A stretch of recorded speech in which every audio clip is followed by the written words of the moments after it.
Dobrodošli vsi skupaj v Evropskem akademskem forumu.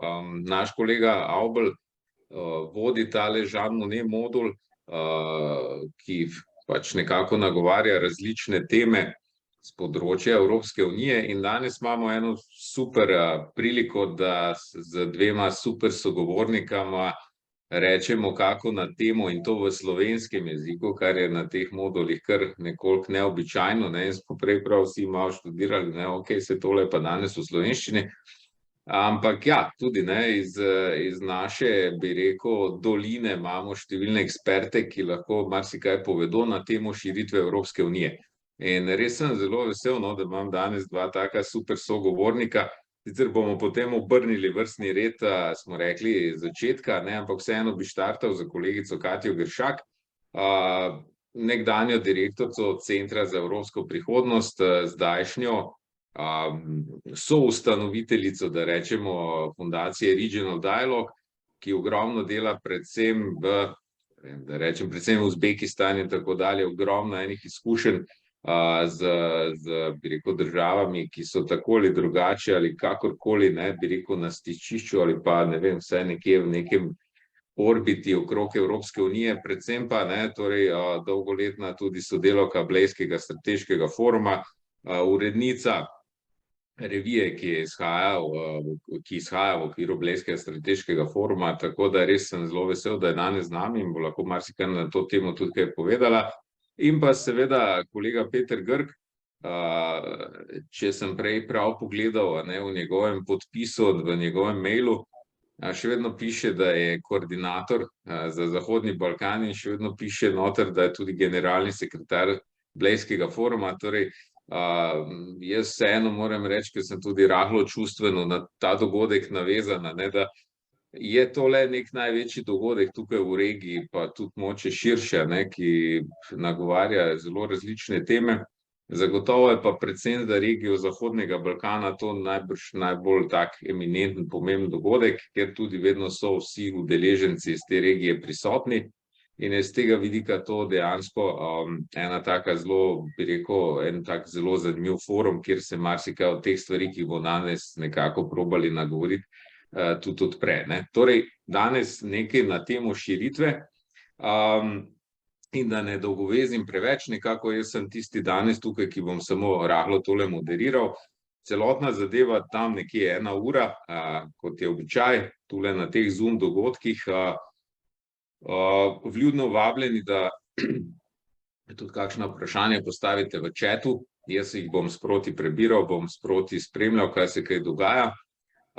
Drugače pa sogovornika bosta zagotovo tudi med sabo imela takšna drugačna mnenja, kolikor jo poznam, bosta zagotovo tudi imela kakšne stališča, ki niso nujno najbolj vzporedna, če tako rečem. In v štartu bi začeli tako, da vsak dobi eno neko tako izhodiščno, kot sem jaz si zastavil, neko provokacijo, mogoče neko vprašanje, pa pač neki uvodni en tak komentar, tam 5 do 10 minut. Zdaj pa se začne malo razprava, debata, malo med enim drugim. Jaz bom poskušal tudi kakšno vprašanje še postaviti, in kot rečeno, tudi vsi ostali vljudno vabljeni, da mogoče vsaj preko chata, ker ti to poteka preko te variante webinarja, ne, kjer vi ne morete se vključevati ostali, ne, z mikrofonom in z kamero, ampak lahko izključno preko chata. Tako da vljudno vabljeni, jaz bom sproti chat imam odprt, spremljam in bom pač tudi ta vprašanja sproti postavljal našima sogovornikoma. Tako da evo, tole mogoče za začetek z moje strani, zdaj pa bi jaz kar štartal, čeprav smo nekako običajno damam prednost, pa smo nekako z vidika konteksta rekli, da morda pa vseeno začne današnjo debato kolega Grk, ki je torej nekako poklican na našem zunanjem ministrstvu tudi za Zahodni Balkan in nekako tudi vpet v tale Blejski strateški forum, ne, da nekako pove v štartu ali pa vsaj nekako izpostavi, ne vem, neko svoje mnenje, ne. Torej, kdaj bo kaj z vidika širitve dejansko se tudi na Zahodnem Balkanu zgodilo, če štartam z neko prvo, da rečem, provokacijo, ne. Tako da, Peter, izvoli. Najlepša hvala, Gorazd, za ta izredno zanimiv in vsebinsko poln uvod. Zdaj, jaz bom precej kratek, ker se mi zdi, da bi bilo fajn, da to uro izkoristimo predvsem zato, da se pogovarjamo, ne, da poslušalci mene poslušajo, tako da bi tudi jaz prosil vse, ki so z nami, da postavljajo vprašanja, da v bistvu sodelujejo tudi aktivno, zaradi tega, ker preko tega dejansko lahko pridemo do določenih odgovorov, pa tudi vprašanj, ki postavljajo celotno zadevo v nek kontekst. Zdaj, kar se tiče tvoje provokacije, to v bistvu ni provokacija, ker to vprašanje si postavljamo že zadnjih 20 let, se pravi od leta 2003 in Solunskega vrha, ko je bila Zahodnemu Balkanu prvič obljubljena perspektiva članstva v Evropski uniji. Tako da s to provokacijo si malo pozen, ne? Ker dejansko v tem trenutku mislim, da ta entuziazem, kar se tiče širitve na Zahodnem Balkanu, je precej splahnel. Posebej v zadnjih letih, ko so zadeve precej stagnirale, kar se tiče širitvenega procesa. Je pa res, da je situacija geostrateška v Evropi, pa tudi po svetu, drugačna od 24. februarja lani, se pravi ruske agresije na Ukrajino, kjer je tudi širitev kot taka postavljena v neko širšo sliko geostrateškega pozicioniranja Evrope naspram ostalim globalnim igralcem. Tukaj govorimo o Kitajski, govorimo o Rusiji, govorimo nenazadnje tudi o odnosu z Združenimi državami Amerike. In v tej geostrateški igri oziroma v tej geostrateški sliki je širitev Evropske unije spet dobila nek boost oziroma pomembnejše mesto, kot ga je imela. Če smo do zdaj zadnjih 20 let govorili, ne, in to sintagmo smo ponavljali na vseh forumih, da Evropska unija se pretvarja, da se širi, medtem ko Zahodni Balkan se pretvarja, da dela reforme. In to je bilo res, ker to pretvarjanje v končni fazi odgovarjalo in enim in drugim. Je z rusko agresijo na Ukrajino ta zgodba postala drugačna. Drugačna v smislu tega, da smo, jaz mislim, da oboji, predvsem pa Evropska unija, ugotovila, da s tem pretvarjanjem oziroma z neaktivnostjo, kar se tiče širitve in pa sploh aktivnosti na Zahodnem Balkanu, dejansko porivamo to regijo, ki je geografsko gledano v srcu Evrope. Se pravi, geografije ne moreš premikati. In če pogledamo Zahodni Balkan kot regijo, oziroma države bivše Jugoslavije plus Albanijo, je ta regija v srcu Evrope obkrožena z državami NATO in z državami Evropske unije. Se pravi, da to ni neka regija, ki je bila na obrobju Evrope, ampak je dejansko v srcu Evrope in kot taka ena zadnjih črnih lis evropskega kontinenta. In iz tega razmišljanja po ruski agresiji smo prišli do določenih zaključkov oziroma smo, kot Evropska unija, povlekli tudi določene poteze. Če bi jaz zdaj vprašal tukaj naše poslušalce, koliko od njih je verjelo, da bo Ukrajina dobila kandidatski status pred 24. februarjem lani, verjetno noben ne bi odgovoril pozitivno. Ukrajina je bila tako daleč od evropskih integracij, kakor je bila Turčija daleč od dejansko približevanja Evropski uniji. In se je zgodilo, se pravi, da lesson learned number one, oziroma prva neka zaključek, ki ga lahko potegnemo, je, da Evropska unija, ko je soočena z geostrateško dilemo, se zna geostrateško odločati. Ker ta poteza, da smo Ukrajini dali kandidatski status, nima nobene veze z tehniko, nima nobene veze z reformami, ampak ima veze z geostrateško, spremenjeno geostrateško sliko v Evropi. To je prva stvar. Isto velja za Moldovo, se pravi kandidatski status. Kar se tiče Zahodnega Balkana, so se zgodile tudi par stvari, ki so pomembne in ki v drugačnem kontekstu verjetno ne bile možne. Tudi zaradi Slovenije in pa prizadevanj te vlade in tudi predsednika Pahorja bivšega je Bosna in Hercegovina dobila kandidatski status. Spet bila je to politična odločitev, ki spet nima nobene veze z tehniko oziroma z reformami. Potem zgodil se je sporazum, ki bomo še videli, če bo pozitiven rezultat prinesel, sporazum med Kosovo in pa Srbijo glede normalizacije odnosov. Zdaj seveda sledi implementacija, bomo videli, kaj se bo tukaj zgodilo. Potem imamo naprej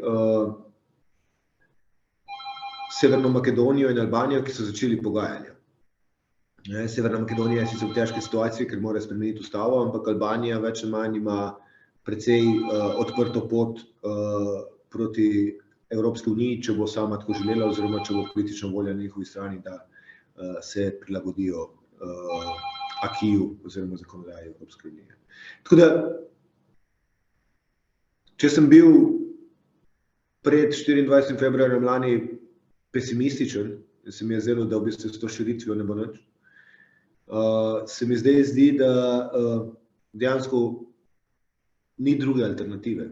Ukolikor hoče Evropa kot kontinent postati neka globalna sila in prevzeti svoj del odgovornosti v mednarodni skupnosti. Ker v bistvu, kar se dogaja v zadnjem času, mislim, da to vsi sami spremljate, ne? Imamo na eni strani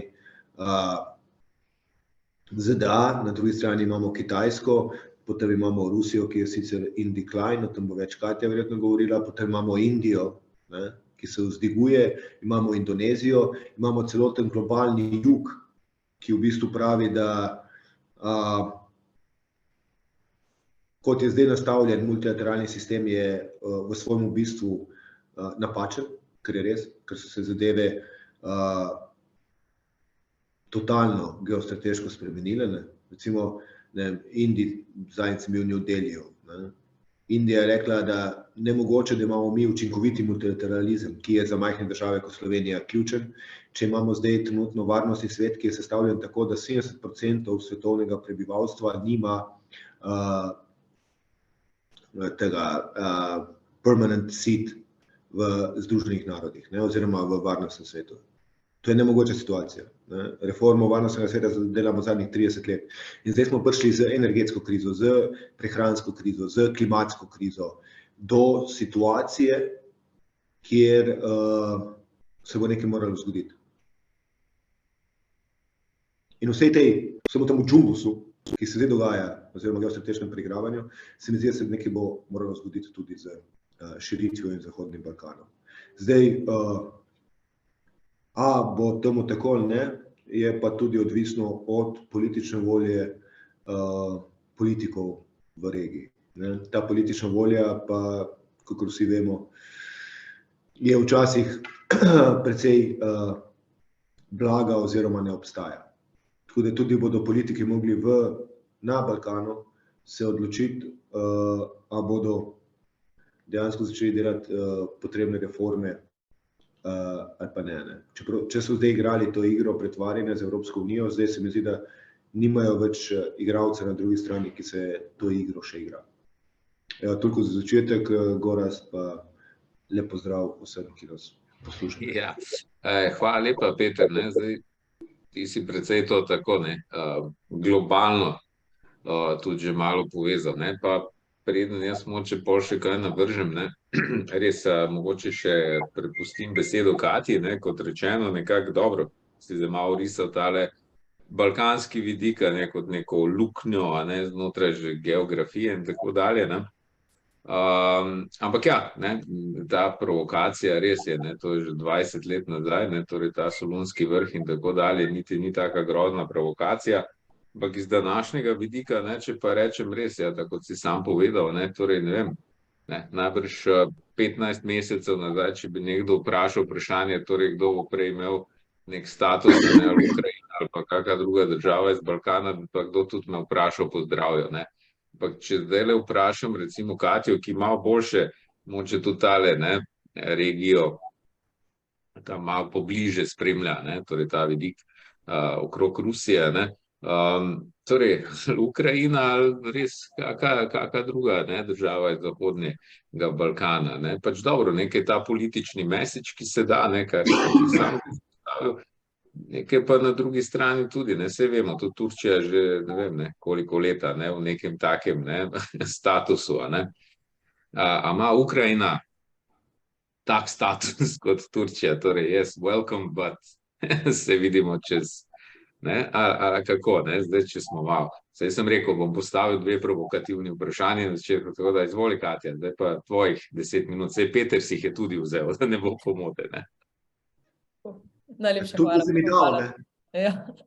Hvala za vabilo, se mi zdi super, da imamo take debate o teh temah, ki so res ključne, sedaj. In sem tudi ful vesela, da je Peter že začel povezovati bolj širšo globalno sliko, ker se mi zdi, da je tudi to ključno, tako kot si že sam ti, Peter, povedal, za neko novo dinamiko širitve EU.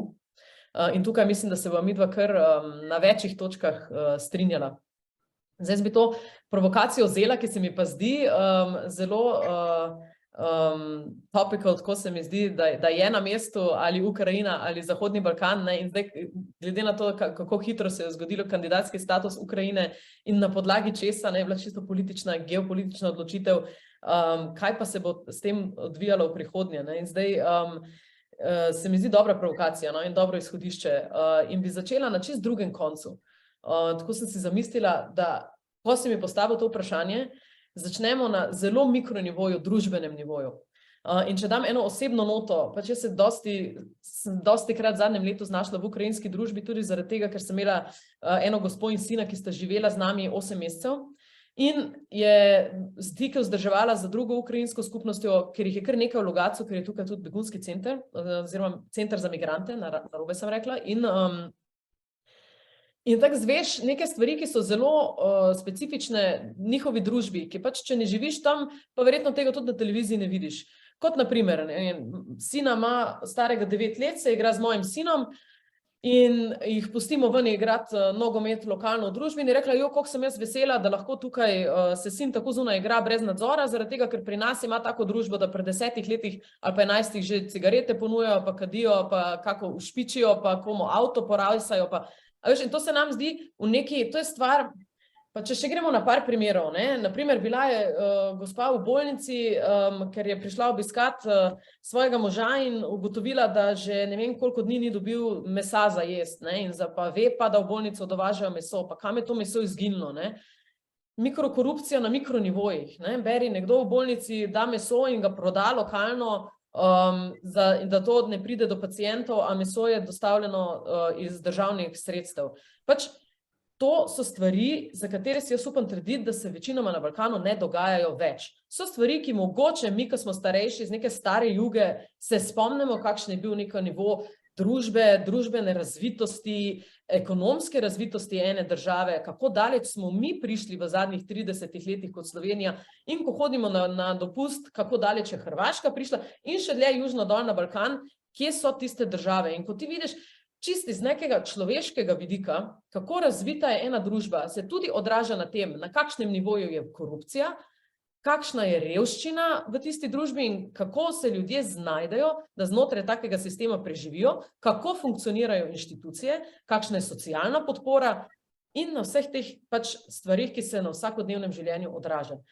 In iz teh pričevanj v zadnjem letu, pa z enega pač obiska sicer pred leti Ukrajine, vidiš, da je to družba na drugačnem nivoju, kot je Balkan. Jaz si tukaj upam trditi in bo ekonomske statistike povedale, da je Balkan bolj razvita družba. In z tega vidika po trenutnih zahtevah EU-ja, glede razvitosti, implementacije zakonodaje, razvitosti sistema, si ne predstavljam, da bi Ukrajina prišla v EU pred Zahodnim Balkanom.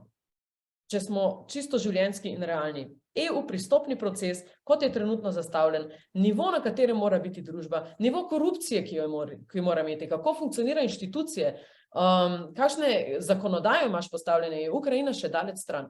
Hkrati pa to družba, ki bo zdesetkana strani vojne, ki zna še dolgo trajati, more biti ne, ampak jaz tukaj ne vidim nekega hitrega izhoda, in ki meji na državo, kjer Ukrajine iz svojih, grdo bom rekla, krempljev ne bo izpustila. Rusija ima strateške interese v Ukrajini. Jaz ne vidim tukaj lahkega izhoda, da bodo kar rekli, v redu, zdaj pa dajmo suverenost Ukrajine upoštevati, se mi umaknemo, pa izvolite, tu imate ozemlje, pa dajmo zdaj nadgraditi državo in čez 5 let vidimo vstop v EU. Pač jaz mislim, da svet realno se ne bo tako odvrtel. No? Tako da z tega vidika, tako kot so trenutni procesi nastavljeni, ne vidim tega, da bi Ukrajina prej prišla do EU vključitve kot Zahodni Balkan. Potem je pa tudi ta drugi element, ki pa je Peter zelo dobro omenil, in to je ta širši geopolitična slika, ki se nam z dneva v dan zelo, zelo spreminja. Tako da je tukaj težko napovedati in se jaz z veseljem pozdravljam nek nov zagon za širitev EU-ja, zato ker se ga zdaj gleda iz zelo geopolitičnega vidika, kot so omenjali že nekaj časa EU kot geostrateškega igralca. EU mora kot geostrateški igralec nastopiti, kar pomeni, da to za sabo potegne kup enih odločitev. Ena od teh odločitev je, da se pristopni proces, pogajan proces, ki EU spremeni. V fundamentu se mora spremeniti, ukolikor mi želimo to regijo pritegniti bliže k sebi in Zahodni Balkan ali Ukrajina ali Gruzija ali Moldova ali katerekoli druge države, ki bi si tega statusa v prihodnje želele, je treba način, kako se to približevanje EU naredi, spremeniti. To bi bila sicer korenita sprememba, ki bi terjala velike premike ali pa en velik konsensus, ampak na nekem političnem nivoju že zdaj vidimo, da bi se to morebiti pa dalo. Ker je nova volja in nov zagon, da se EU pokaže kot geostrateški igralec in tukaj je Zahodni Balkan prvi, ki spada v to in tudi za voljo tega bi si jaz res upala oceniti, da če se bo kaj resno premaknilo, se bo na Zahodnem Balkanu, ker kot je Peter omenil, vse države okoli so v EU in mi imamo tu en taki strategic gap, bi temu rekli, eno območje, kjer smo kot EU zelo ranljivi, vendar smo ekonomsko in tudi drugače že zelo povezani za to regijo. Skratka, tako da jaz mislim, da ne bom predolga, ker lahko potem gremo še širše v geopolitiko, mogoče bi dodala samo to, da zelo težko napovedati, kaj bo čez 5 do 10 let, še 5 let si ne upam, ker se drastično iz meseca v mesec stvari tako spreminjajo. Peter je omenil začetek vojne pred enim letom, jaz bi rekla, da se je še en mesec nazaj so se stvari še dodatno zaostrile in spremenile, ker če mi poslušamo izjave, ki jih dajeta kitajski in ruski voditelj, je to nekaj, kar mislim, res ne smemo preslišati. No? Če bi jaz rekel v zadnjem 2-3 tednih od tega, da sta se Xi Jinping pa Putin srečala v Moskvi, je bilo par takih neverjetnih napovedi oziroma to, kar je res, bi rekla, pretres mednarodnega sistema. Eno je, da je v strategiji zunanje politike Rusija zelo jasno opredelila Ameriko kot sovražnika, mogoče ne še EU kot tak, ampak nismo daleč stran glede na to, da smo zavezniki, s tem, da je NATO seveda že sovražnik Rusije in ga je Rusija tudi tako opredelila. To so besede, ki so zelo resne. Mi se mogoče ne vidimo kot sovražnik Rusije, ampak če oni nas vidijo, potem mi nimamo neke hude izbire tukaj. Druga stvar, da je kitajski Xi Jinping v zadnjem srečanju strankarskem v večjih govorih omenjal, da se Kitajska pripravlja na vojno. Tretja stvar je, da v ruski propagandi, v ruskem jeziku, to, kar jaz zdaj malo bolj pobliže gledam, ker več gledamo pač ruskih virov tudi poročanja v Uzbekistanu in Srednji Aziji, in v njihovi literaturi že kar nekaj let pripravljajo ljudi na jedrski spopad. In se v medijih pojavlja neka teorija, da bi Rusija bila mogoče pripravljena, da to ni celo najslabša izbira in da bi lahko bile še kakšne stvari hujše na tem svetu, kot pa jedrski spopad. To so zelo, zelo nevarna sporočila, ki jih ti daješ javnosti in je jasno sporočilo, da ti nekoga pripravljaš na nek konflikt in na vojno. Mi v Evropi mislim, da počasi skozi zadnje leto ukrajinskega konflikta ponotranjamo, da se je svet spremenil. Tisti, ki nas pa gledajo kot sovražnike, pa so to že davno ponotranjili in multilateralni sistem, skozi katerega bi mi morebiti lahko še kaj reševali, je nepravičen, tako kot je Peter rekel, in neuravnovešen.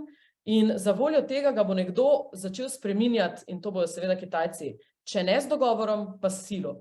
In oni se strateško pripravljajo na to. Tako da jaz v tem trenutku in res ne želim za nekega, da bi zdaj to izpadlo tako alarmistično, ampak osebno sem prepričana, da ukolikor mi ne bomo v zelo hitrem, kratkem času uspeli najti nekih rešitev, dogovorov na globalnem nivoju, ki bo terjal kompromise z zahodne strani in realizacijo tega, da ne moremo mi edini postavljati mednarodnih pravil in mednarodnega prava po našem vzoru, potem se zna zgodi, da bo z silo prišlo do nekih preobratov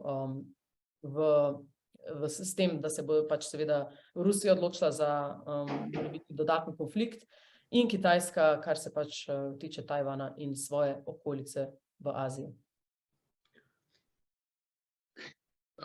Ok, dobro, evo, točno prve pol ure za nami, imamo še pol ure, zdaj odprli smo, mislim, da 1000 stvari. Hvala, da rečem Bogu, da smo v akademskem prostoru zdaj, nismo na BSF-ju in lahko v bistvu recimo tako tudi malo širše razpredamo. Zdaj meni je recimo v tele, če gremo zdaj v neko drugi krog, hvala za tele vajne uvodne misli, meni se ogromno enih stvari utrlo, pa par stvari navedel, pa mogoče se pol odzovete, kakor vam je ljubo na to. Ne bom šel zdaj po tistih nekih točkah, moče niti, ko sem jih tam v izhodišču tega pogovora pred pari dnevi napisal, ampak zdaj je v bistvu, kar se mi je malo utrlo. Ta izjava, recimo Petra, torej da 70% prebivalstva, da je out, rečemo v OZN, rečemo v Varnostnem svetu in tako dalje. To mi tudi za študenti velikokrat se pogovarjamo, da nekako vse te inštitucije ali pa celotni ta world order, ki je bil, ki še vedno deluje, je nekako postavljen na leto 46. In danes temu ni več tako, to je zagotovo. Tako da edina moderna inštitucija, pa zdaj jaz izpostavljam kot ekonomist, edina, ki je relativno moderna, je tu Svetovna trgovinska organizacija, ki je iz leta 95. Vse ostale so pa dejansko leto 45 ali pa tam okrog. To je ena stvar. Druga stvar, kar je tudi Katja nekako nakazovala, jaz se vedno spomnim, najbrž je že to dolgo nazaj, ne vem, morda tudi 10 let nazaj, se spomnim, je naš zelo ugleden direktor enega zelo uglednega podjetja, ki ogromno dela v Rusiji, Belorusiji in tako dalje, tako da verjamemo, da vsi vemo najbrž na koga mislimo, ki je enkrat na enem omizju govoril, da nekako ravno Rusija pa Kitajska kljub tem zadnjim 70 letom pač neke podobne politične misli, ampak sicer grozno zgodovinsko pa niti nista nek blazni, bi rekel, partner, kvečjemu imata ogromno nekih nesoglasij, različnih pogledov in vprašanje, kako se bo tudi ta vidik razpletel. Govorim tem strateškem, ker zagotovo ti dve državi bosta močno vplivali na neki razvoj dogodkov za naprej. Jaz bi dodal moče tudi tole, kar se v zadnjem tednu, torej imamo nek nov moment za Finsko, pa tudi NATO je bil parkrat omenjen, torej imamo neke države, ki so, desetletja, bile kot pač nek pojem, nečesa, ki so zdaj NATO, in Katja je rekla, NATO je sovražnik, govorim za nekoga. Tako da imamo ta moment. Jaz se spominjam sam, recimo, jaz sem bil sam OVSE opazovalec takrat za časa oranžne revolucije, 2005 v Ukrajini. Sem tam preživel, mislim, da celo na 2 meseca, tako da sem dobil en tak vtis ali pa občutek, recimo, nekega utripa v Ukrajini. In vse na tistem vzhodnem delu države, kjer sem jaz bil, recimo sem dejansko takrat napisal poročilo, da tam dejansko so ljudje bili absolutno za Rusijo. Mislim, res absolutno, brez da bi zdaj to bila, pač tako so bili, mislim, tudi ko si šel, mi smo bili dolgo časa tam, si šel na tržnico, si se z ljudmi srečeval, zdaj je to posledica, desetletij dolge indoktrinacije ali česarkoli, ampak tako je bilo med ljudmi zaznata, zdaj težko bi drugače ocenil. Tako da tam je tudi ta momenta, torej med tem vzhodnim delom, zahodnim delom, zdaj, če smo že glede Ukrajine.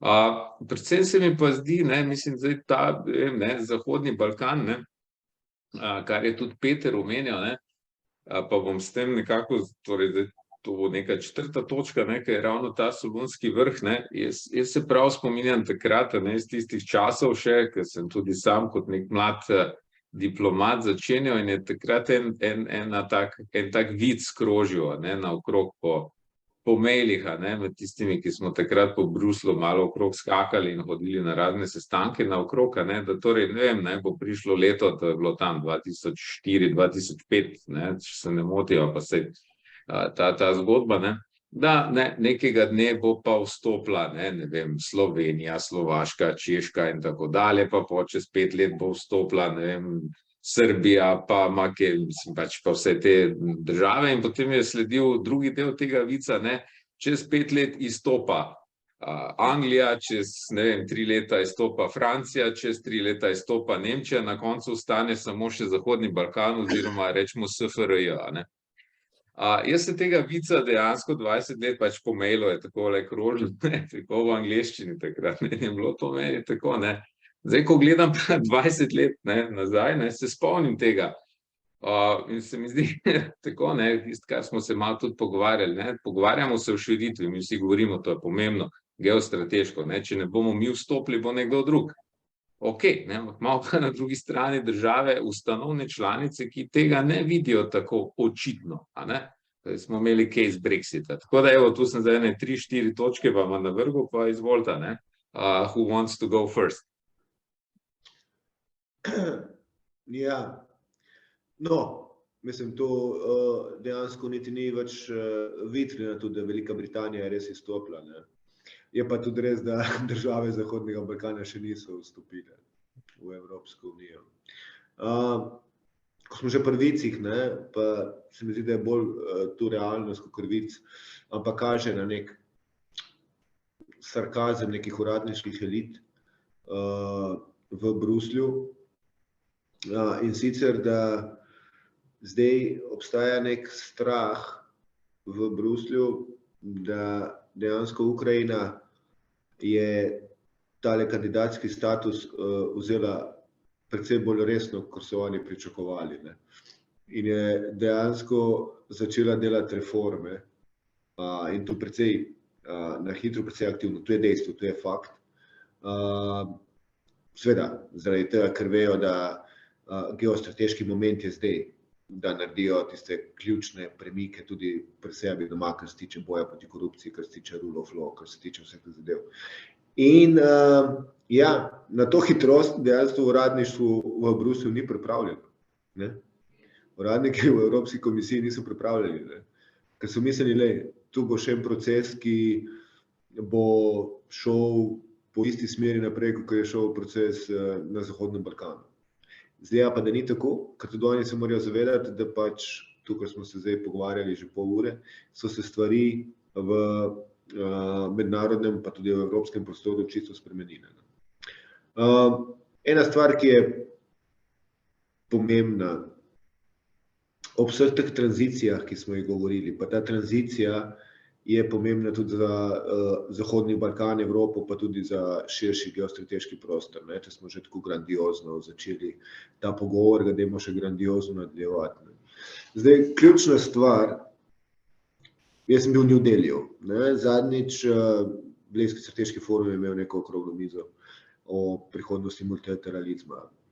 Srečal sem pa tudi, oziroma poslušal sem južnoafriško zunanjo ministrico.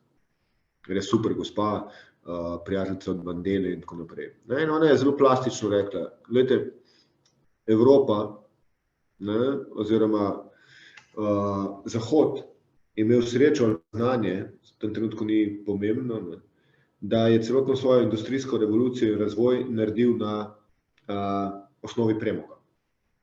Ne? Mi smo vse, kar smo zgradili, dejansko zgradili na osnovi premoga. In zdaj ona pravi, imamo pa zdaj razvijajoči se svet, kot recimo je Afrika, kjer mi tega premoga ne smemo uporabljati, ker je pač to v nasprotju z bojem proti klimatskim spremembam in tako naprej. In ona rekla, to je vse res. Mi se strinjamo, ne? Mi smo tisti, ki najbolj občutimo klimatske spremembe.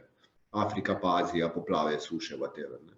Ampak potem mora obstajati določena mera solidarnosti, ukolikor hočemo mi se razvijati in hkrati ne uničevati okolja. Se pravi, ta koncept solidarnosti, jaz mislim, da mednarodna skupnost še ni ponotranjena, ne. Kako se bo pa to, in ta koncept solidarnosti ni omejen samo na regije, ta koncept solidarnosti je omejen, pa se ne vem, Gorazd, ti se ne boš se strinjal, ki si ekonomist, ne, ampak se mi zdi, tudi ekonomisti se nas pripeljali v to situacijo, v kateri smo zdaj. Ne. Kako v bistvu, kdo, recimo, mi vsi govorimo o zeleni tranziciji, ne. Kako bomo mi dosegli, da ta zelena tranzicija ne bo obtičala na plečih mene, tebe in naših poslušalcev, ne? Z višjimi cenami energije, kot se zdaj dogaja, recimo, z višjimi cenami prehranskih izdelkov in tako naprej.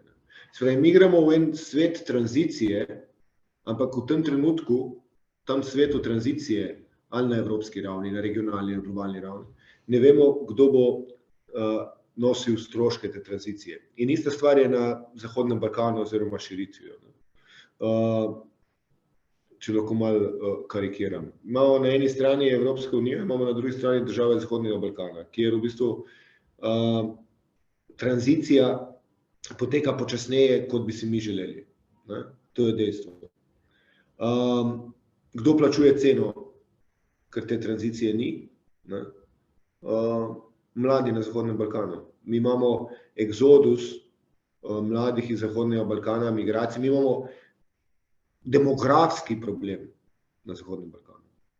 Ker enostavno nimamo več mladih, predvsem izobraženih, ki bi lahko postali neka nova alternativa sedanjim oblastem oziroma sedanjim političnim elitam. Ker se rajši odločijo, da grejo ven. Pa sploh ne hodijo več v Slovenijo, rajši grejo potem v Nemčijo pa nekam drugam, ker imajo pač boljše plače. Tako je ta demografski izziv, demografski problem na Zahodnem Balkanu je ključen. Da ne govorimo o zeleni tranziciji, o kateri sem govoril, da ne govorimo o... Ekonomija sploh ni tako slaba. Ne? Ekonomsko gledano, to je tudi Katja povedala, ekonomsko gledano, mislim, da države Zahodnega Balkana se razvijajo, sicer ne tako hitro, kot bi si želeli, ampak se razvijajo. Ne? Problem je bolj, spet še zmeraj stanje korupcije, institucije, države prava, ker še zmeraj so zelo šibke, problem je svoboda medijev, problem so človekove pravice. Ne? Tako da, zato je tudi Slovenija, kakor taka, rekla, da v bistvu proces širitve ne sme biti tehničen proces ekonomskega prilagajanja, ampak dejansko mora biti političen proces, kjer mora priti do transformacije, kakor je prišlo tudi v Sloveniji, čeprav pač eni se strinjajo, da je prišla eni ne, do transformacije in prevzema vrednot, ki vladajo v Evropski uniji. In to je ključna stvar. Dokler te transformacije ne bo tudi širitve. In če zaključim, širitve tudi ne bo, dokler se ne bodo spremenile relacije in proces odločanja znotraj Evropske unije. Tukaj bom pa zelo iskren. Ne? Dokler bo Francija pa Nemčija ne bodo zadovoljne z odločevalskim procesom v Evropski uniji, ki bo zagotavljal, da bo ena Evropska unija učinkovita in dva, da bodo države kot Francija in Nemčija še zmeraj imele odločilno vlogo, do takrat ne bo širitve. Ker ta sistem odločanja zdaj je že preveč kompliciran za EU27. Definitivno pa ni narejen za EU 36, 38, whatever. Ker mi iščemo glede vsake zadeve soglasje. In mislim, da gremo, vsaj Francija pa Nemčija so že dali ven papir, kjer smo se začeli pogovore o odločevanju z kvalificirano večino. In tukaj bo pa tudi zanimivo, kakšno bo stališče Slovenije. Mi se o tem pogovarjamo, ampak so negativne in pozitivne strani tega. Negativno je, da mi smo majhna država z kvalificiranim večinskim odločanjem, pa izgubiš določeno moč. Po drugi strani je pa tudi res, če recimo ne bo kvalificirane večine oziroma tega odločanja, potem tudi širitve ne bo. Ki je pa za nas v vitalnem interesu, ker tukaj je migrantska pot, je pot organiziranega kriminala, so varnostni problemi, so ekonomske priložnosti, vse. Tako da, zanimiv čas je biti na zunanjem ministrstvu, zanimiv čas je te zadeve spremljati in o teh zadevah govoriti. Se bojim pa, da v tem trenutku noben nima še pravega odgovora na vse te izzive, ki nas čakajo, vključno s širitvijo. Hvala lepa, Peter. Hvala tudi tam za lepo, prijetno opazko o ekonomistih. Saj mi na ekonomski fakulteti smo običajno pa poslušali, da v bistvu vedno, ko je kaj narobe, je to zaradi politologov pa teh družboslovcev. Saj si že tudi kakšnega spoznal najbrž, ne? Pa kakorkoli, ne? Če sem čisto tako, zdaj imamo tam eno vprašanje, preden predam Katje, ne? In sicer, ali je možno, da Evropska unija snubi Ukrajino pod vplivom ZDA, ne? To dostikrat jaz lahko povem tudi, ko se z študenti pogovarjamo o tej situaciji, ne vedno nekdo izpostavi, da je to itak, ne, zgodba Washingtona od zadaj za lastne interese, torej čeprav ve, da ima Rusija svoje interese, ali ni to zgrešena politika. Skratka, morda se v priliki tudi tega vprašanja dotaknemo, ampak evo, izvoli, Katja, tvoja reakcija na te stvari. Mogoče, Katja, sem en stavek glede tega, ne. Meni se zdi bizarno, pa razumem, da sem naiven človek, ne, in ne gledam real politike, ampak da noben, kar se tiče teh stvari, ne vpraša Ukrajincev, ne, ukrajinskega naroda. Kaj si oni želijo? Če jaz razumem, si želijo večina njih, ne, iti v Evropsko unijo, ne. Tako je. In to je to, ne. Hvala, Peter. Zdaj si mi dal izhodišče, sem se mislila drugače lotiti, ampak bom točno tu, kjer si ti pustil, nadaljevala. Jaz bi najprej na to vprašanje, ki se mi zdi res na mestu, ker to večkrat slišimo, točno to, ne. Ukrajinski narod je bil vprašan in jaz mislim, da obstajajo statistike okoli tega in če se ne motim, je enih preko 60% želja, če ne proti 70%. Pa zdaj res ne smem, moram pogledati, preden z glave govorim, ampak večina ukrajinskega naroda podpira pristop v EU, zato ker vidijo vizijo tega, vidijo napredek, imajo stike, gledajo medije, vidijo, kako se Evropa razvija in tu je ta ključen problem Rusije, ne? Da nima vizije, tudi če jaz delam v Srednji Aziji, ne želijo se ljudje iti v ruski sistem, ni te želje. Delajo reforme, pa čeprav je to pač specifično, rečem, Uzbekistan, reforme, ki slonijo in želijo iti proti demokratičnem sistemu. Pa je zgodovinsko, bomo rekli, so neki trendi mogoče proti temu, zato ker je tudi kultura drugačna, drugače se precipira avtoriteto, ampak že v tisti regiji, ki je zelo daleč od EU-ja, gleda te primere in vidi, da je tu nekaj zelo atraktivnega, ker je življenje za državljane boljše, bolj razvito, bolj svobodno. Kaj šele Ukrajinci, ko mejijo nam?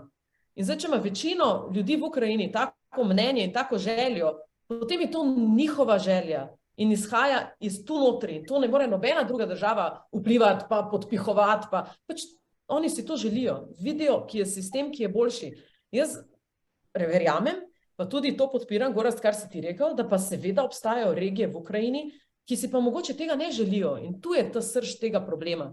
In koliko imaš potem poti po mednarodnem pravu, Rusija nedvomno dela narobe. Ker tudi, če je del regij v Ukrajini, ki si tega ne želijo, pa si želijo bolj pristopiti k Rusiji, ne smeš ti tega silo spodbijati. To pomeni, da mi, če to podpremo, pa Rusijo podpremo, kar dela v Ukrajini, da rečemo madžarski manjšini, zmenite se z Orbanom, oprosti, da tako govorimo, ampak naj pošljajo Madžari vojsko notri, pa zavzamejo ta del. Ko se te stvari rešuje, ker imamo mi manjšino, ki si bolj želi madžarski pristop. To ni način, tako smo se dogovorili, druga svetovna vojna, izhod tega je bila, da to ni način, ne moreš ti za vojsko osvajati narodov. In to potem pomeni, da je to težava ukrajinske manjšine, ukrajinskega naroda in ukrajinske vlade, kako bo naslovila to specifično željo nekih regij, ki so tam, ali bo z avtonomijo, ali bo z referendumi, ali bo z drugačnim pristopom, kakorkoli, ampak da rešuje se pa to za vojsko, z okupacijo in za silo. Tako da to se mi zdi, da je bilo zelo pomembno za nasloviti. Zdaj pa, če smo že izhodišče dali širitev EU in bi se vrnila na to, kar je Peter povedal, kjer se jaz zelo, zelo strinjam in res mora biti po mojem dvakrat povedano, da se proces odločevanja znotraj Evropske unije se mora spremeniti, zato da se bo EU širil. Meni se zdi to res, tako kot je Peter povedal, tako je, ker so pač države, ki vzvode svoje in so najmočnejše v Evropi, meri Francija, Nemčija, zdaj ko več Anglije ni, se morajo čutiti, da je to tudi njihov proces. Tega pač Slovenija za svojo politično močjo v EU ne more doseči. Ne glede na to, da je kar nekaj podpore in da so pozitivni premiki znotraj EU, da bi se pač EU širila. Mislim, da bi pa tukaj lahko gledali tudi neke inovativne pristope, ki sem jih že prej omenila, kot postopna širitev. Peter, dobro se zavedaš, da sva midva tudi skupaj brala te zadeve, ki ste pripravljeni. Srbski think tank, ki mislim, da se mu tudi, če ni celo CEPA, samo da ima neko drugačno ime, pa mislim, da bruselski think tank. Sta skupaj Kako? Nizozemski. Se opravičujem, nizozemski, ja. Mislim, res so pripravili dober predlog, kjer naslavlja vse te strahove in nekako korake postopne širitve, kot naprimer to, da bi mogli vzeti EU državam možnost veta, ker potem izsiljuje ena Bolgarija s Severno Makedonijo in se celoten proces ustavi. Potem ena Madžarska izsiljuje Švedsko za vstop v NATO in se celoten proces ustavi. Pač tu se tudi vidi nekaj, vpliv generalne geopolitične slike globalno, kjer pač nekateri začnejo realpolitik igrati, ne več nekako v skupnosti enih zaveznikov, ampak ima svoje interese in zdaj bo svoje interese, ne glede na to, da celoten EU proces širitve potem stoji v Severni Makedoniji. To pač ni dopustno. Hkrati je treba pa nasloviti strahove rečemo Francije pa Nemčije, da potem bo EU neobvladljiva, kar pomeni, da bi lahko en del pristopa oziroma en korak bil to, da bi lahko na nekih sestankih zahodno-balkanske države sodelovali brez možnosti glasovanja, da bi lahko del sredstev bil že namenjen za neke programe in če bi določen nivo, pa ena tretjina sredstev bila sproščenih. Če nazaduješ, se ti sredstva EU odvzame, da pač vidiš konkreten napredek in da ljudje vidijo konkreten napredek. Naša vlada je sprejela te pa te reforme, zdaj pa lahko računamo na par 100 milijonov evrov več iz Evropske unije. In potem vlada lahko s tem razpolaga, civilna družba več, kakorkoli, pač vidi se nek napredek potem in ljudje lahko tudi lažje podprejo svojo politiko za te težke reforme. Tako da tu se mi zdi, da bi mogli malo bolj kreativno začeti razmišljati o tem pristopnem procesu. Zdaj, mnogo drugih tem je še, ne vem, Gorazd, koliko se vzamemo še na Finski, na NATO, mogoče to, kar si omenil. Če smo glih, tu je eno stvar, se mi zdi zelo pomembna, zakaj je finski pristop v NATO tako zgodovinski. Ena stvar je, da ima Finska 1200 km meje z Rusijo, kar pomeni čisto nova geostrateška pozicija za NATO. Zakaj je to, po mojem, eden največjih težav Putinove politike v Ukrajini in kaj je s tem dosegel? Rusija je 200 let delala na tem, da je Finska bila nevtralna država. 200 let politike, 200 let, še enkrat ponavljam, diplomacije, da je Finska ostala nevtralna država. Tako jim je to pomembno in zdaj se je ta preobrat zgodil zaradi tega, ker je pač napadla Ukrajino. In se Finci ne čutijo več varne in se čutijo bolj varne v NATO zavezništvu, zato ker je ta mejnik, ki smo ga po drugi svetovni vojni pač rekli, da ne bomo več silo v Evropi osvajali ozemlja, se je spremenil. Skratka, meni se zdi to zelo velik strateški poraz za Rusijo, ta ena poteza vstopa Finske v NATO. Predvsem pa je to z čist geopolitičnega vidika, če gledaš, v bistvu je Rusija zelo ranljiva in vidi ogroženo eno svoje večje zgodovinsko mesto, St. Petersburg, ne? In St. Petersburg pomeni tudi 5% BDP-ja ruske ekonomije, kar eno samo mesto ni zanemarljivo. Tako da tam je ravnina in če bi čisto vojaško gledal, če bi se vojaška operacija kadarkoli zgodila iz Finske in bi NATO kakorkoli lahko ogrozil ta del, je to za Rusijo nepredstavljivo. Mogoče tu imamo drugih od Rusija, mogoče pustimo zdaj. Ok, ja, hvala lepa. Mogoče če tole nekako napeljem malo, se mi zdi. Mi smo Tam je bilo vmes, se mi zdi, češ to ni prava pot, ne, da ti zavzameš. Ne. Mislim, da smo zadnjič imeli ravno na enem predavanju, pa so se naši študenti hecali, ne, da se itak pol Istre v lasti Slovencev, ne, zakaj pa mi ne tja do ene opatije, ne pošljemo naših, ne, tistih, kolikor pač premoremo. Mislim, da od 10,000 vojakov, mislim, slovenske vojske je 3,000 jih je vojakov, ostalo so itak častniki. Ampak to bi ravno bilo. Se pravi, smo v akademskem okolju, pa se lahko tudi malo tako pohecamo. Pa če se akademsko še pošalimo, ali pa v zaledje Trsta, če smo že glih pri tem. Tudi to so že takšne ideje padle. No, ampak če se malo naveže, kaj je bilo tam rečeno v smislu, se z vojsko, da to pač ni način, da to ne gre. Ampak glej, na primeru Krima, je pa to šlo, in pač se pred koliko je to zdaj, 5-6 let, 7 nazaj, pa se je ta nek modus operandi postavil in je bil okej, to je ena stvar, Druga stvar pa recimo, bom rekel, jaz se čisto strinjam, tole, kar si tudi ti rekla, glede Finske in celega tega dogajanja. Zdaj smo imeli eno debato na temo pač ekonomske diplomacije, pri nas smo imeli našega enega kolega iz Nizozemske, ki je nekako vodilni avtor na tem področju, tudi globalno gledano, in recimo on je bil zaprepaden, da pač dejansko s tem dogodkom v Ukrajini, da je pravzaprav konec nekega mednarodno-pravnega sistema, kot smo ga pravzaprav poznali 100 let, recimo, pa rečemo druge svetovne vojne, ki je bil na tisto, če se spet malo teoretično, 17. stoletje, Hugo Grotius, pač on tako malo nizozemsko, to zgodbo,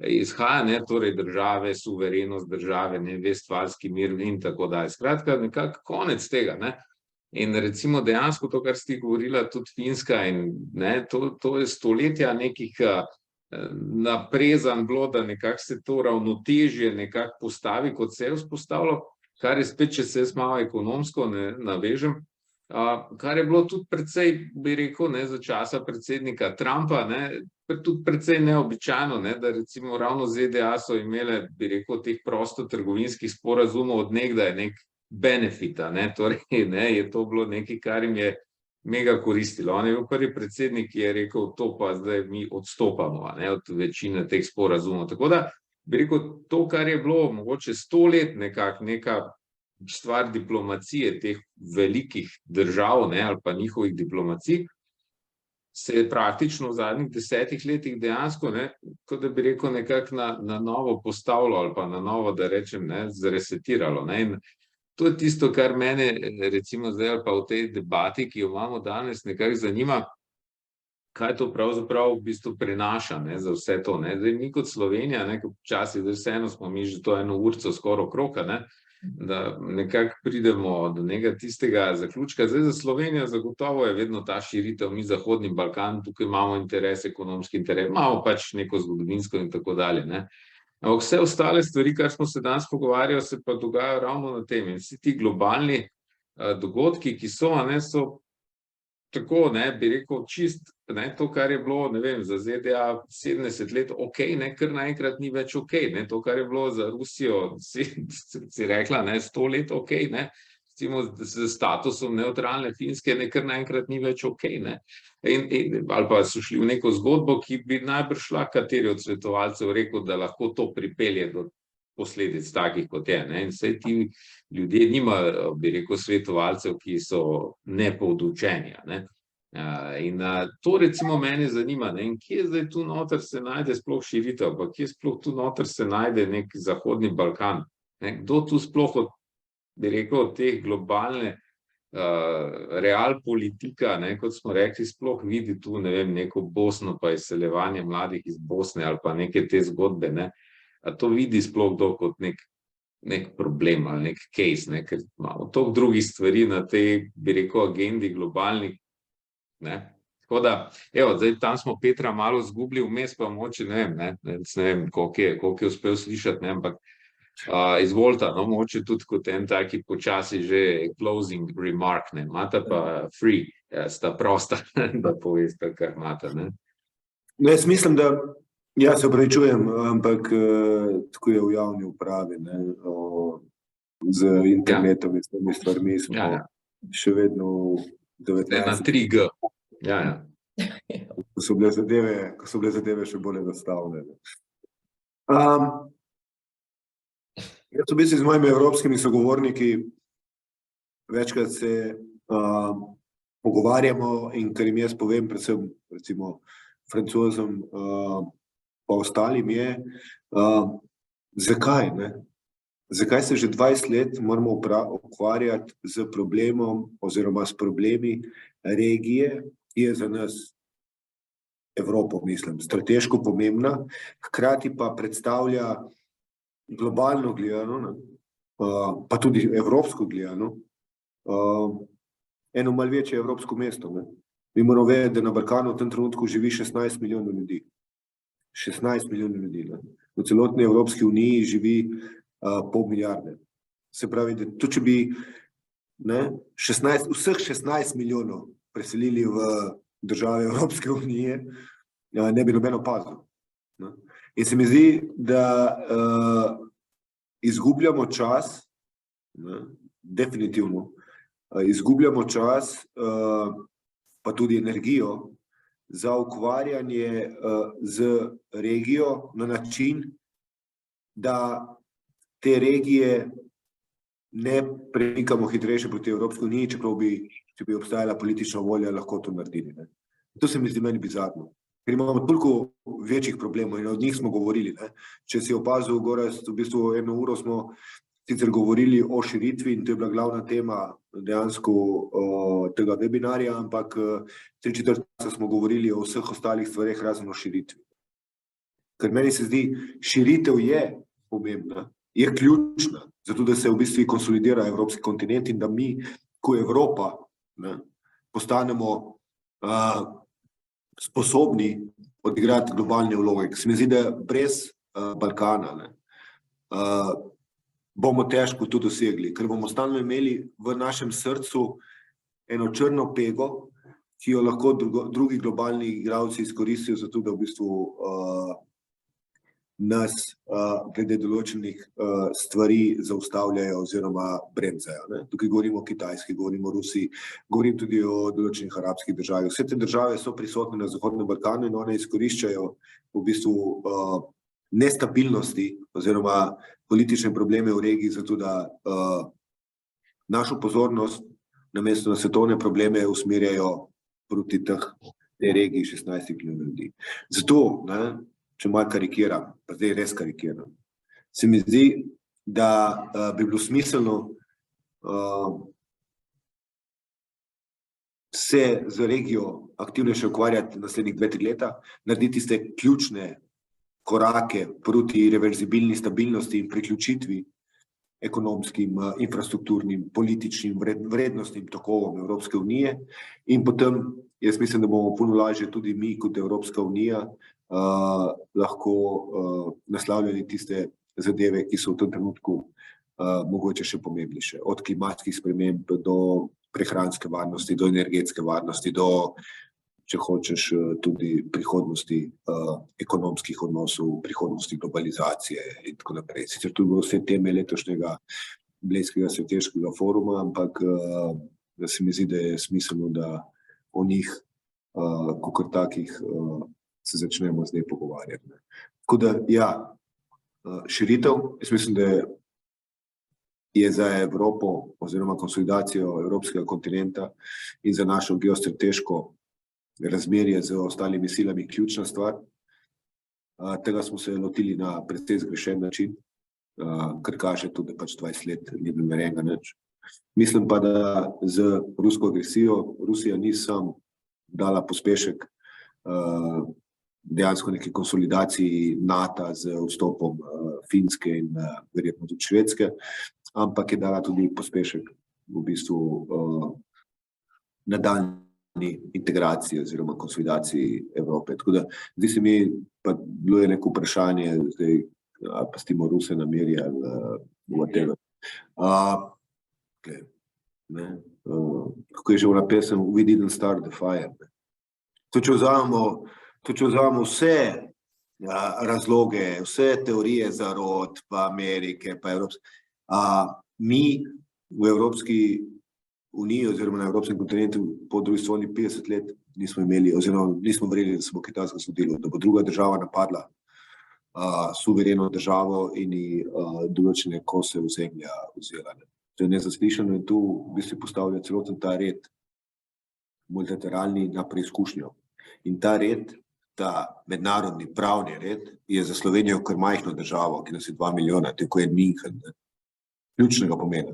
Če tega reda ni in če mi koncipiramo mednarodni red na osnovi moči, potem države kot Slovenija v takem globalnem redu nimajo kaj delati. Nimamo kaj delati. Smo že vnaprej izgubili. Zato je za nas ključno, da se obsodi ruska agresija, da se mednarodne norme in pravila spoštujejo. Toliko je.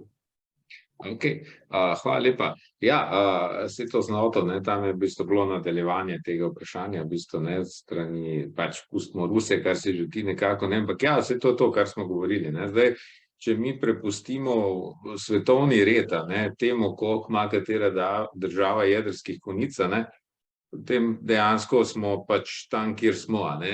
In pol dejansko je to neka čisto druga zgodba. Pa tik preden se še Katji damo neko razmišljanje. Kot rečeno, recimo tudi na tele ekonomski diplomaciji razpravi, ki smo imeli, mi dostikrat gledamo ta naš evropski vidik, ali pa to, kar si ti, Peter, govoriš, ja, Balkan je pomemben, ja. A je to za koga drugega še pomembno, razen za mogoče 5 držav, kot je Slovenija, pa mogoče nekaterih drugih. A je to sploh, mogoče tudi ravno iz tega razloga, kar si govoril, to je 16 milijonov, mislim, a je to neka stvar, o katerem se bo kdo od velikih playerjev zares pogovarjal. In zdaj samo bom navezal na tisto zgodbo, kar smo zadnjič se pogovarjali, nekako mi vidimo to našo ekonomsko-zgodovinski razvoj tam, stari Egipt, pa pol antična Grčija, rimsko, skratka, 5000 let nekega razvoja je bilo Sredozemlja. Tako mi to vidimo. Potem 15. stoletje pa do zdaj nekako je bilo Atlantski ocean, torej od velikih od Kolumba pa do zdaj, torej ZDA, rečemo pa na Evropa, torej se vse dogajalo je bilo Sredozemlje pozabljeno, pa recimo vse se je dogajalo okrog Atlantika. Kako danes pa se nekako pogovarjamo, mi vsaj tam na teh ekonomska diplomacija debatah, zdaj pa se premika vse nekako tja na Pacifik, torej Azija pa ZDA, mislim nekako na tem nivoju. Skratka, če se malo še tega ekonomskega dodamo. Ampak Katja, to je zdaj za tebe malo nekih izhodišč, tako da izvoli, kaj imaš še ti tukaj za dodati, izvoli. Tako, se bomo verjetno zdaj tudi nekako vmes zaključno misel skupaj potegnila. Mogoče to, kar si zdaj odprl, ne vem, če bi si upala zdaj odpreti, zaradi tega, ker je to cel dodaten seminar bila na to temo naredili, pa ti dajem pobudo, da prosim naredi, pa se bomo vrnili, pa še 1 uro debatirali, ker bi bilo tudi to pomembno odpreti, se mi zdi. Jaz se zelo, zelo, zelo strinjam s Petrom. Peter, super si povzel. Širitev je konsolidacija Evrope, EU mora to vrzel zapreti. Jaz bi tu dodala še eno komponento, ki je mogoče nismo tako poudarjali, ampak je varnostna komponenta. Smo nekako govorili o njej, ampak ni samo ekonomsko, da smo mi povezani z Balkanom. Mi smo v bistvu zaradi tega, ker imamo ekonomske povezave, še tako velike varnostno izpostavljeni kot Evropa. In zdaj najbolj čutimo to seveda te okoljske države. Jaz dostikrat hodim zdaj kar v Balte gor na kakšne dogodke ali pa vabijo, pa se bolj povezujemo z njimi. Seveda situacijo malce drugače vidijo, širitev. Zdaj, ko oni govorijo o širitvi EU, se bolj spomnijo na Ukrajino, mi se tako avtomatsko na Zahodni Balkan. Ker je to pa za njih, oni so malo dlje geografsko stran, oni se bojijo eksistencionalno Rusije, zato ker se bojijo, ker so tako majhni, da če je Rusija tako silo pripravljena iti v Ukrajino, kaj se bo zgodilo z njimi, če se jim pojavi na mejah. Tako da je res drugačna percepcija širitve EU in Zahodnega Balkana pri nas, pa v naši regiji, kot je to nekje geografsko malo bolj dislocirano v centru Evrope ali pa potem gor na severu. Ne glede na to pa, če se Evropa kot geopolitični akter začenja vzpostavljati in tudi temu primerno obnašati, Potem je Zahodni Balkan Ahilova peta Evrope. Se opravičujem, Evropske unije. Ne? To je razlika. Mi smo res regijo obdali z EU državami, hkrati pa ostaja tista vrzel in zdaj mogoče ne moremo, mislim, lahko govorimo tudi o čisto res soft pa hard varnostnem. Ne? Če gledamo par let nazaj, je z spodbudo Rusije bil poskus kudetaja v Črni gori. To je zelo resna varnostna grožnja eni državi. Pač, kaj bi se zgodilo, če bi uspelo? Kakšen bi bil Zahodni Balkan? Kako bi se spremenile smernice v tisti državi? Tudi vidimo, na primer, vplive dezinformacij na Zahodnem Balkanu in ta dezinformacijski network, ki je vzpostavljen na Zahodnem Balkanu preko Srbije v Bosni, ki gre skozi uradne medije, hkrati se potem poveže na socialna omrežja in je en res tak digital hub vzpostavljen, ki plasira ruske dezinformacije v to regijo in to vidimo, se odraža tudi v Sloveniji, ker smo nekako jezikovno še vedno na nekem nivoju povezan prostor. To so resne varnostne grožnje za nas in za naše okolje in za našo regijo. In za voljo tega mislim, da je zelo pomembno, da se ta konsolidacija Evrope in da se ta širitev zgodi zdaj, da to varnostno komponento tudi zapremo in da se to, tako kot je Peter rekel, s tem ukvarjamo zdaj čim prej, ker geopolitične silnice žal grejo bolj v razdor, kot pa v neko skupnost. Tako da s tem bi zaključila za danes, pa lahko v naslednjem seminarju se vidimo. Ok, jaz mislim, da lahko si, ne vem, moče enkrat na mesec planiramo eno tako kavo, ne, pa malo podebatiramo, ker smo dolgo stvari nekih odprli. Ja, ura je okrog, ne, hitro tole poteče. Najprej seveda obema res lepa hvala, no, redko kdaj imamo priliko dva taka eksperta, bi rekel, iz fielda dobita, ne, da pač malo pokomentirata pa povesta dejansko, kaj je na to temo. Zanimivo mi je predvsem to, se mi zdi, da ja, ne, tisto, kar je bilo rečeno, govorimo danes o širitvi, ampak večino časa smo govorili o vseh nekih drugih, ki so s tem geostrateških, geopolitičnih, geoekonomskih, če hočete, temah. Tako da, ja, ne, to je ena taka pomembna tema, ki bo zagotovo zaznamovala, ne, vse neke prihodnje obdobje. Mi je pa tudi všeč, kar je bilo nekje vmes rečeno, kdo bi pa vedel, ne, kaj bo čez 5 ali 10 let iz vsega tega se na koncu izcimilo, ne. Ampak dobro, naj bo to za danes, za tole 1 uro, kar smo imeli časa, ne.